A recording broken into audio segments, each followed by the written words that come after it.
Good morning students, सबको नमस्ते। सर्वेभ्यो नमो नमः। आज की कक्षा में हम फिर से उपस्थित हुए हैं और आज एक नया विषय है हमारा बीएससी सेकेंड ईयर के थर्ड सेमेस्टर के क्वेश्चन पेपर को सॉल्व करना। हम क्वेश्चन पेपर को सॉल्व करेंगे क्योंकि पिछली क्लास में हमने अपने सिलेबस को जाना कि सिलेबस क्या है। क्योंकि एक स्टेप होता है क्वेश्चन पेपर को सॉल्व करने के लिए, सबसे पहले सिलेबस को जान लेना। वो हम सिलेबस पिछली कक्षा में जान चुके हैं, किस यूनिट में कितना पार्ट आएगा, कितनी कहानियाँ हैं, कितने श्लोक वाले लेसन हैं, कितनी ग्रामर आएगी आपको। और आप जानते हैं स्टूडेंट्स, ग्रामर वाला पार्ट तो ऐसा है कि जिसमें आप फुल में से फुल मार्क्स बड़ी आसानी से ले सकते हैं। थोड़ा सा अभ्यास करना है, थोड़ी सी ट्रिक्स जाननी है और आपका क्वेश्चन पेपर में ग्रामर के हिस्से में पूरे के पूरे मार्क्स आ सकते हैं। और बाकी कुछ कहानियाँ हैं जो हम बचपन से पढ़ते आए हैं, वो थोड़ी सी ग्रामर, वो हमें कहानियाँ जाननी हैं।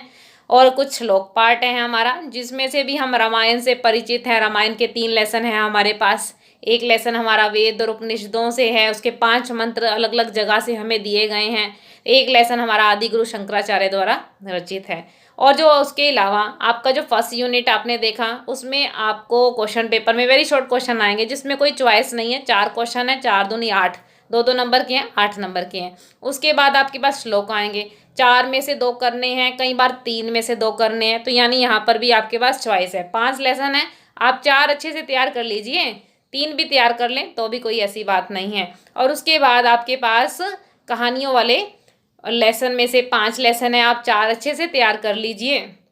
आपको 2 पार्ट अटेंड करने हैं और एक आपके पास चॉइस में, यानी कि 50% लगभग आपके पास चॉइस है। अब आपके पास शब्द रूप यानी ग्रामर का काम आता है। उस शब्द रूपों में भी आपके पास या तो पूरा शब्द रूप आ जाएगा या फिर ऐसे पूछ लेंगे बालक शब्द रूप की तृतीया विभक्ति बताइए। ठीक है, तो ऐसे शब्द रूपों में से बीच बीच में से भी पूछा जा सकता है और पूरा शब्द रूप भी पूछा जा सकता है। और उसके अलावा आपके पास है संधि का कार्य, वो भी आप बचपन से हिंदी की क्लासेस में पढ़ते आए हैं। सिर्फ यहाँ पर उसको टेक्निक को जानना है और क्वेश्चन पेपर हमारा सॉल्व हो जाएगा। तो चलिए स्टूडेंट्स, आगे बढ़ते हैं, अपने क्वेश्चन पेपर को देखते हैं कि किस तरीके का पेपर आया और हमने कैसे अटेम्प्ट करना है और उसमें अच्छे मार्क्स लेने हैं। तो देखिए स्टूडेंट्स, 2018 के क्वेश्चन पेपर को, इस क्वेश्चन पेपर को अब हम सॉल्व करते हैं। आपका पेपर 40 मार्क्स का आएगा। तो चलिए देखते हैं क्वेश्चन पेपर हमारा किस तरीके का आया है। आप देखिए, फर्स्ट पार्ट में हमारे पास वेरी शॉर्ट क्वेश्चंस हैं और आपको 4 यूनिट आए थे। हर एक यूनिट में से एक एक क्वेश्चन आपको पूछा जाएगा और हर एक क्वेश्चन 2 नंबर का है, यानी 2 चौके 8, यानी 8 मार्क्स के आपके वेरी शॉर्ट क्वेश्चन हैं। इसमें कोई चॉइस नहीं है, बाकी सभी यूनिट के अंदर आपके पास 50% चॉइस है। तो चलिए देखिए, वयम त्वाम भजामह नामक पाठ किस मूल ग्रंथ से लिया गया है। तो इसकी जानकारी हमने पिछले लेक्चर में सिलेबस समझाते हुए ली थी, तो दोबारा से एक बार डिस्कस कर लेते हैं। यह ग्रंथ है हमारा वेदांत स्तोत्र संग्रह। चलिए नेक्स्ट देखते हैं। बुद्धिर्यस्य बलम तस्य कथा में शेर का क्या नाम है। शेर का नाम है, क्या नाम है? भासुरक। भासुरक। तो इस प्रकार आपको जितनी आप कहानियाँ पढ़ेंगे तो उसके पात्रों, जो भी उसमें पात्र आए हैं, उनके नाम भी आप याद रखिए। इससे संबंधित भी प्रश्न पूछे जाते हैं। थर्ड देखते हैं, फल शब्द का संबोधन एक वचन लिखिए। तो यहाँ पे संबोधन का एक वचन का है तो सिर्फ एक वचन बता दीजिए, नहीं तो फिर पूरी लाइन आएगी एक वचन, द्विवचन और बहुवचन। तो देखिए, संबोधन आपको पता है स्टूडेंट्स, जो हमारी प्रथमा विभक्ति होती है वही हमारी रिपीट होती है, सिर्फ एक वचन में थोड़ा सा परिवर्तन आ जाता है। तो यहाँ आपका मैंने पूरा लिख दिया है। वैसे आपको एक वचन पूछा है तो आप एक वचन ही बताइए, नहीं तो आप पूरा भी लिख सकते हैं। हे फल, हे फले, हे फलानी। नेक्स्ट देखते हैं, घ पार्ट यानी जो हमारा चौथा वेरी शॉर्ट क्वेश्चन है, नर प्लस उत्तमः में कौन सी संधि है। इस संधि का नाम पूछा गया आपसे, तो यहाँ पे संधि को सॉल्व भी कर रहे हैं और हम उसका नाम भी बता रहे हैं। यहाँ संधि है नर प्लस उत्तम में नरोत्तमः और इस संधि का नाम है गुण संधि।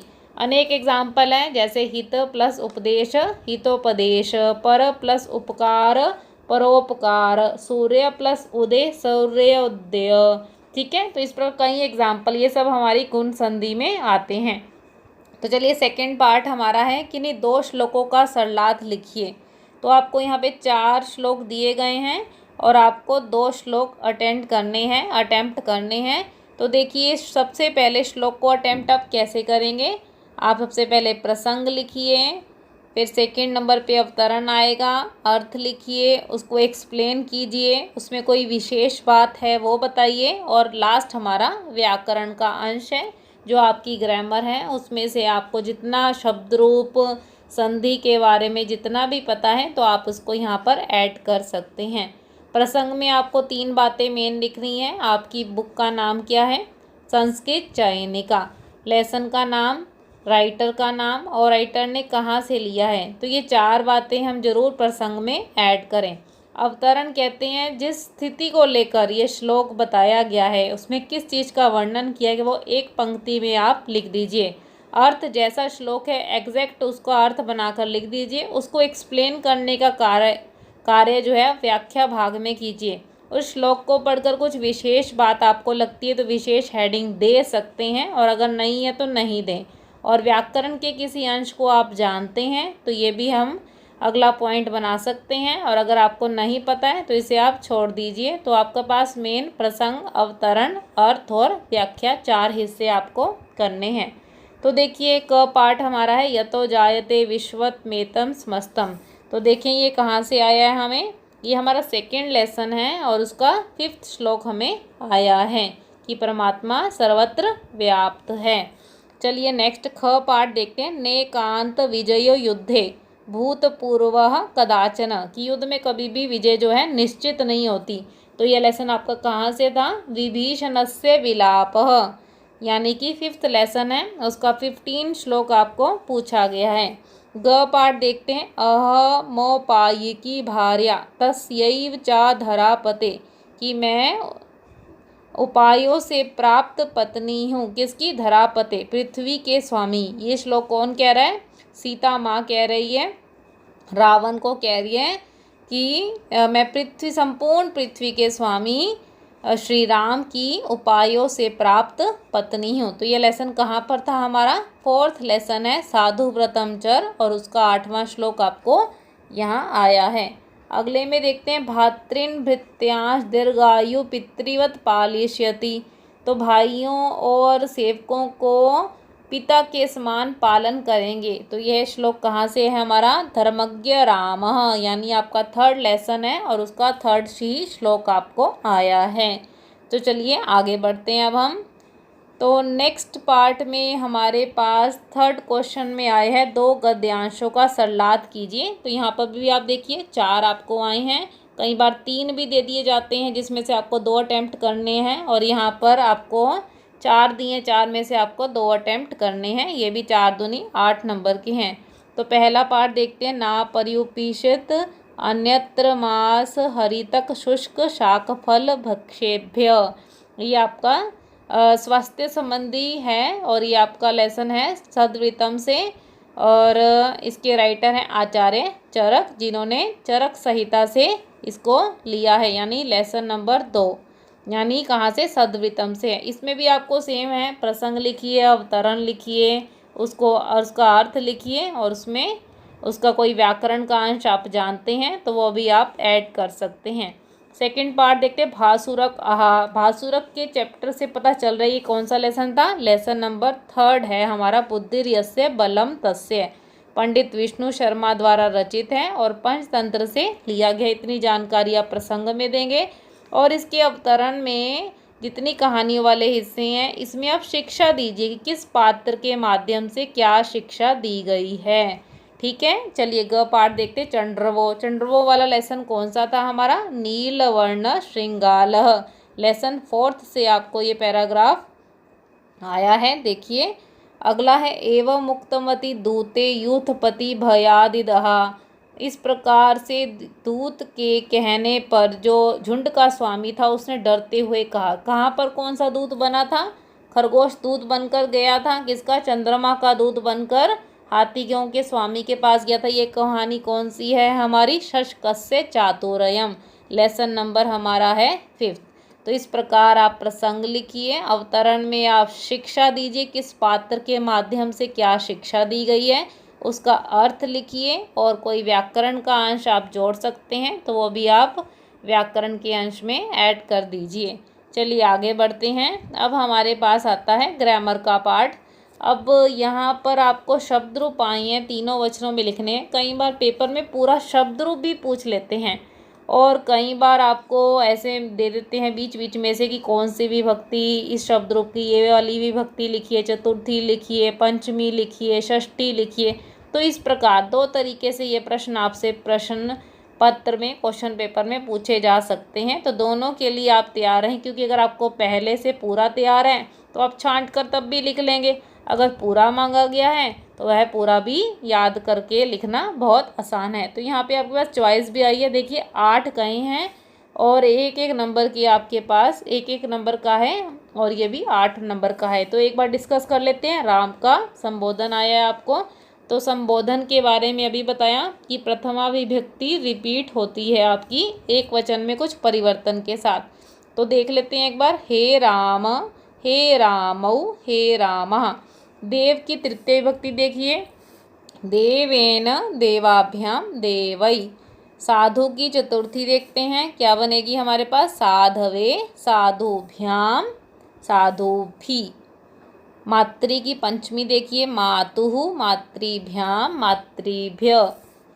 नेक्स्ट है हमारे पास तद का नपुंसकलिंग। तद का शब्द रूप 3 प्रकार से पुल्लिंग, स्त्रीलिंग, नपुंसकलिंग तीनों में चलता है। आपसे नपुंसकलिंग पूछा गया है और आप जानते हैं कि नपुंसकलिंग और पुल्लिंग में ज़्यादा अंतर नहीं है, सिर्फ प्रथमा और द्वितीय विभक्ति पृथक होती है और उसके बाद सारा शब्द रूप आपका पुल्लिंग के समान चलता है। तो ये आंसर बना तेन, ताभ्याम, तई। नेक्स्ट देखते हैं, फल पूछा गया है। तो फल की प्रथमा आप बचपन से याद करते हैं, फलम, फले, फलानी। तो देखिए यहाँ बनी फलम, फले, फलानी। मुनि की षष्ठी विभक्ति पूछी गई है। मुनि और जब साधु आप इकट्ठे ही याद कीजिए, कुछ परिवर्तन आपको इसमें याद करने हैं तो ये दोनों शब्द रूप इकट्ठे याद किए जा सकते हैं। तो इसकी षष्ठी विभक्ति क्या बनेगी, मुनेहे, मुनयोः, मुनीनाम।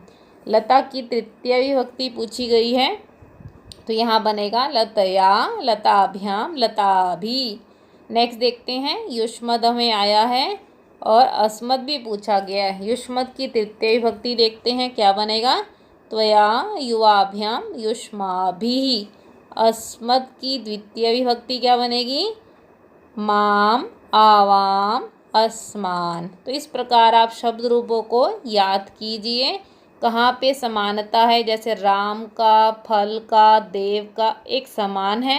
तद के पुल्लिंग को याद करके आपके पास 5 शब्द रूप तैयार हो जाते हैं। उसके बाद तद का जब स्त्रीलिंग कर लेते हैं तो लता का शब्द रूप भी और नदी का शब्द रूप भी करना बहुत आसान है।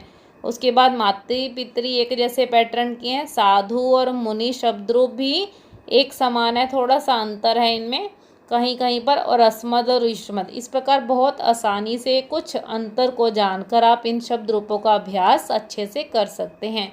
तो नेक्स्ट पार्ट हमारा ग्रामर का है, संधि कीजिए। तो 4 में संधि आई है और 4 में संधि विच्छेद आया है। यह क्वेश्चन भी बहुत बार प्रश्न पत्र में, क्वेश्चन पेपर में अलग अलग तरीके से पूछ लिया जाता है। कई बार तो यहाँ पे आप देखिए 5th क्वेश्चन का क और ख पार्ट बना है, परंतु कई बार एक ही पार्ट में ये लिख देते हैं कि या तो 4 संधि कीजिए या फिर संधि विच्छेद।